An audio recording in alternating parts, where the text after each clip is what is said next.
my gosh, they were so amazed and impressed by it. It was actually quite remarkable to get the feedback that we did so quickly, especially from our board and our foundation. They really loved the way that it was interactive, and it was very clear, and it wasn't complicated. It was just structured but beautiful, and it made the annual report less boring because it became a little bit of an activity rather than a long read. So having the digital component was really well received on our end, for sure. One of the main goals was to have it's a long content doc. I think it was around 40-50 pages long, but obviously when you're scrolling through a website, we don't want a super long scroll. So what we did was we used being able to have that conversation with Patrick and his team and have these outlined really allowed us to visualize how these statistics and the content was going to be displayed. And from that, we were able to make any edits if need be to adjust and accommodate the different sections of the document, which was wonderful.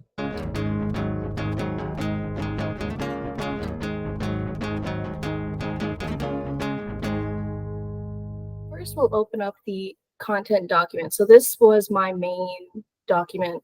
As I was creating all of the content, I wanted everything to flow as easy as possible for both myself and you and those who will be reviewing the content before it goes to you for final publication. And basically, my best advice for this is to, as you're writing, picture the images that you want to go around it, the formatting, because that is most important for the designers and developers. So anywhere I wanted to insert a photo, I made sure to put that in brackets and highlight it so that the developers knew that that's not text that I wanted to go with the other remaining text. And with each image, accessibility is really important to us at 4-H Canada, so I did write all of the alt text as well.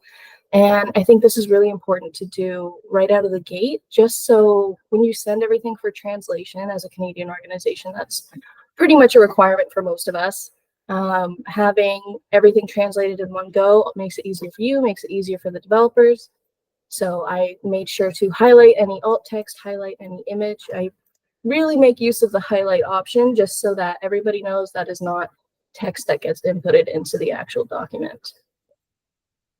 We also used the main headings. Heading 1, heading 2, heading 3 was easiest for Patrick and I to work with, so he knew, what our main table of contents items was, and those sub headings as well. What's also helpful in using those main 3 headings is if you wanted, you could make a very easy table of contents using Word as you do, just inputting it like that, in case that's not clear enough for you or your developer. So let's keep scrolling. I chose to do everything in bullet points as much as I could, mostly so that there was no strict structure in mind for these points, because I knew that we were going to need graphics to go with them. We were going to format them a bit differently. So any content that I needed structured in paragraph, I left in paragraph form, but anything in bullet points means they had creative freedom.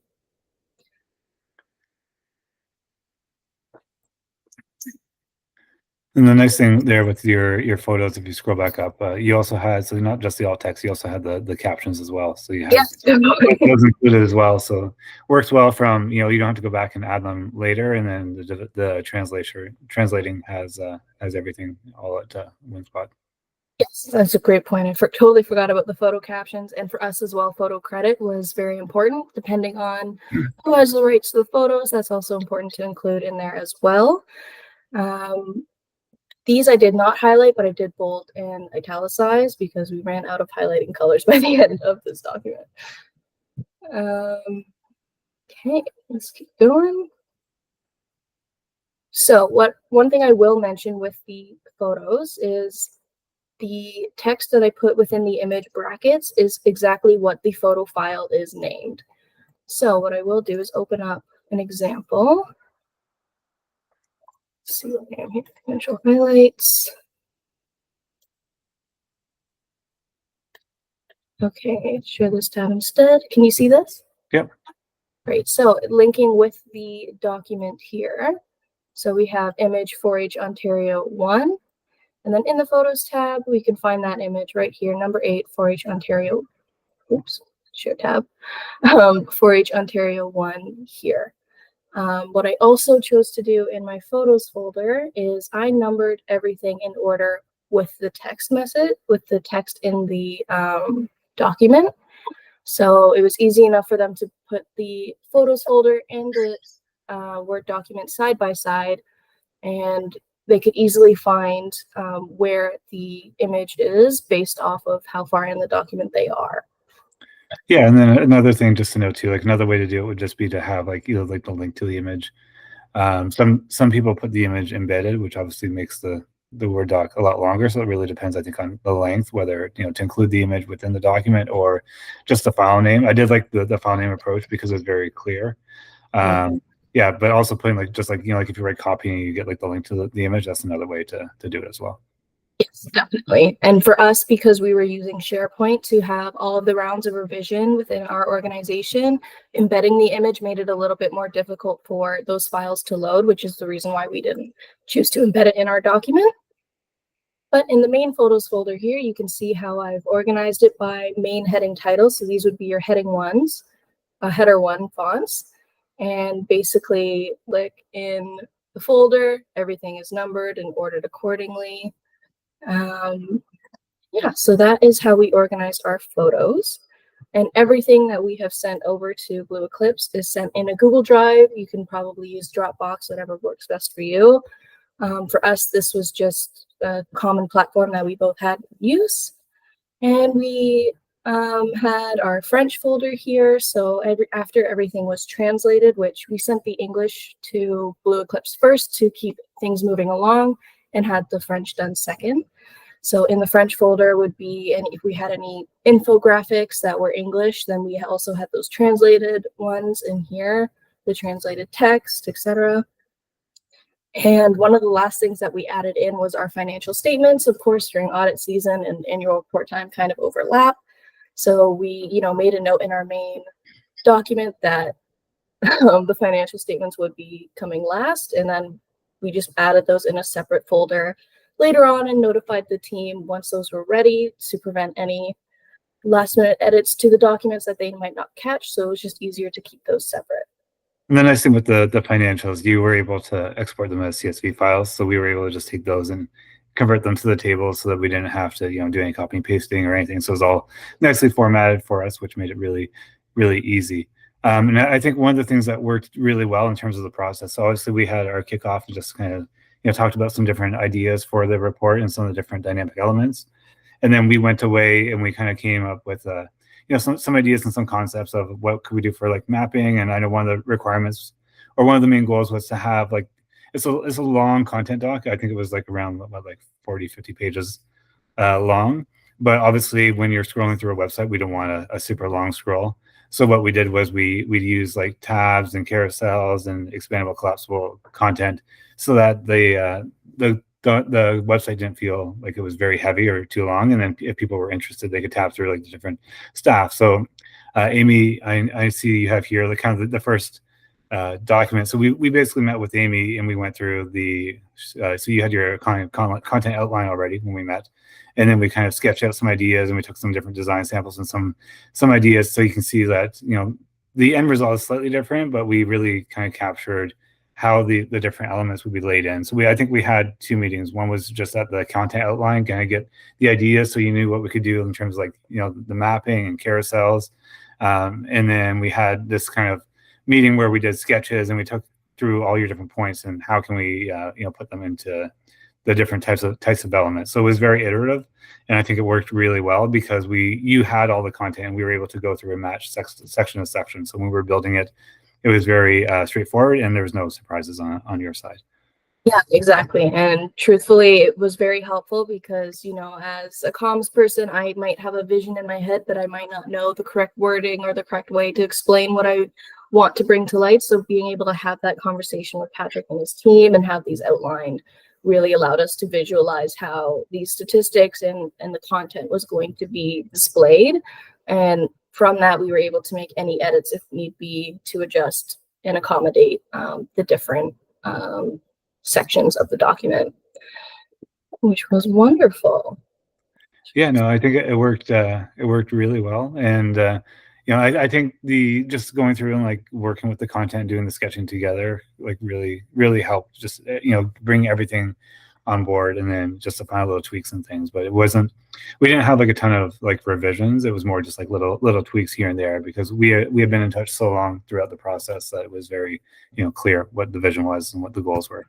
Yes, and that's also a great point, is any changes that we needed, I didn't just go in and edit the document and hope that they weren't at that point yet. I did send an email and I let them know that, oh, you actually were changing this paragraph, and I would keep that in the email and also make the changes within the document, but just notifying them of that change to make sure that everything is up to date, because you never know at what point or how many team members are working on the file and if it's already been inputted or not. So definitely don't make any edits without letting them know once you've sent those final files. Yeah, and I think like just tracking the changes is very helpful for everyone, on your side and our side, just to see.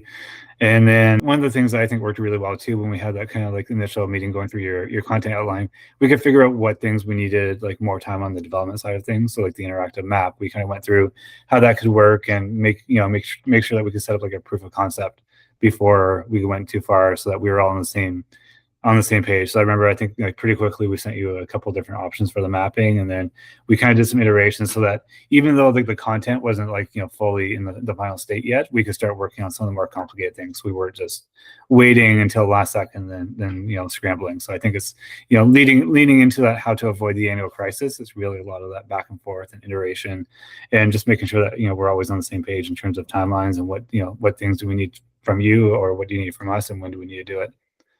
Yes, absolutely. And that's also really important to make sure that for us, it was important that we understood what our timeline was going to look like when, those financial statements would come in. So we would be able to map out a timeline with Blue Eclipse that worked best for us.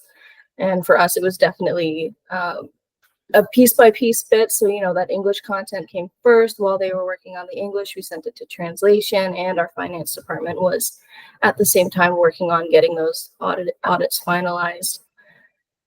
Yeah, and then in terms of the timeline, I think it's basically like about a month, I think, that it took to turn around. But really, I think the last 2 weeks, like things were really kind of happening. But it was nice because we were ready, because we had those complex items already set up for like the tabs and the carousels and the map and all those pieces. So it wasn't really a scramble. It was just it was go time, and we were ready for it. Absolutely. And for me, it was really wonderful. You guys were so approachable that I didn't know if the maps were possible, but I just asked, and fortunately you guys had that component available. And I don't think there's anything wrong with asking if something is possible, but always have a plan B in mind if in case that cannot be met. So yeah, Blue Eclipse is very knowledgeable about their platforms and their capabilities, so it doesn't hurt to ask.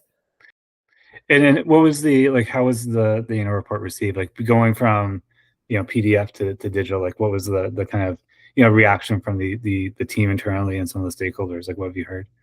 Oh my gosh, they were so amazed and impressed by it. It was actually quite remarkable to get the feedback that we did so quickly, especially from our board and our foundation. They really loved the way that it was interactive, and it was very clear, and it wasn't complicated. It was just structured but beautiful, and it made the annual report less boring, because it became a little bit of an activity rather than a long read. So having the digital component was really well received on our end, for sure. No, that's amazing, and hopefully you can leverage that to bring in some more donations and grants and funding. So hopefully obviously the interactive piece is nice, but hopefully it'll help you with your mission and vision as well. Definitely.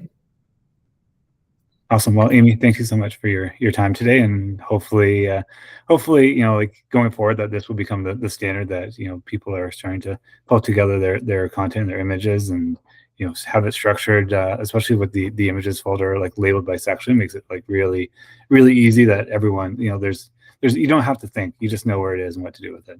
Exactly, and that's the best advice I can give, is just imagine if you were a developer and you were going to have to put this together. how you would want that to flow. And if you don't know the answer to that, you can always ask Patrick and get an idea of what it looks like from their side. And that initial conversation is really key to getting your content organized and minimizing that game of phone tag to make sure that you're on the same page. Amazing. Thanks so much, Amy. Thank you.